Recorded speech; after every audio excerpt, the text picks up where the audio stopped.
Hey there everybody, Phil here for AndroidCentral.com with the brand new Samsung Galaxy S4. Here it is. So funny thing about this phone, it's actually almost identical on the outside to the Galaxy S3. Fits in just about the same footprint. The width is almost dead on. It's just a tad thinner and it weighs a little bit less. It's also a little more square. It's lost a little bit of the roundedness on the back, but it still feels really good in the hand, just about the same feeling as the S3. So I want to walk you through a couple of the software features here. There are a whole bunch. So here is the home screen, and again, not unfamiliar. If you've used TouchWiz in the past, you're going to be pretty comfortable with it here as well, and you can see it actually scrolls all the way around, so you can just keep going and going and going. Same thing for the app drawer. And this is actually running Android 4.2.2, which is the latest version, and no real surprise that Samsung went all out and got the engineers on that. So widgets are in the usual place in the app drawer that you're used to in Android 4.4, right? So that's nice to see.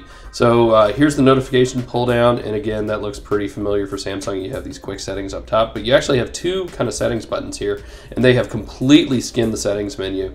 So you're gonna have to hunt around a little bit for things that you might otherwise have just seen on one screen. They've been done in tabs here. So it takes a little getting used to, but it's not the end of the world by any stretch of the imagination. So as long as we're here, about device, and there it is, Android 4.2.2.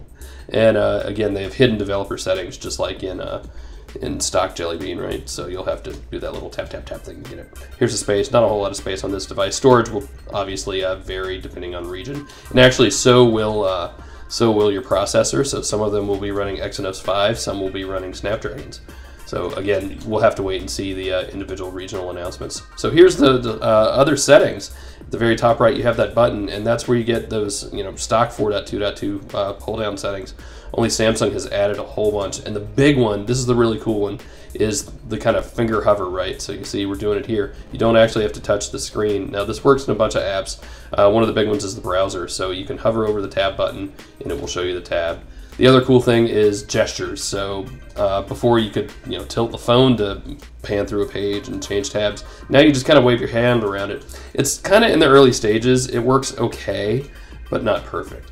But it's fun to play with, and you're going to kind of look funny as you're walking down the street doing this. So the little finger hover actually does a whole bunch of previews. Now you see it doesn't work in Gmail, but it does work in this custom version of Flipboard that is only on the GS4 right now. And you see you just hold your finger over the screen, and it will give you a preview of that story in Flipboard, so that's pretty cool to see. And it's actually handy. It takes a second to get used to, but I like that a lot. It's gimmicky, but it's functional as well. So this also works in the stock email app, in Samsung's email app. So if you hover over an email, it will give you a preview of that email. That's pretty cool. These are demo emails, so half of them are in Korean, and I don't understand them. But you see the little preview pops up there.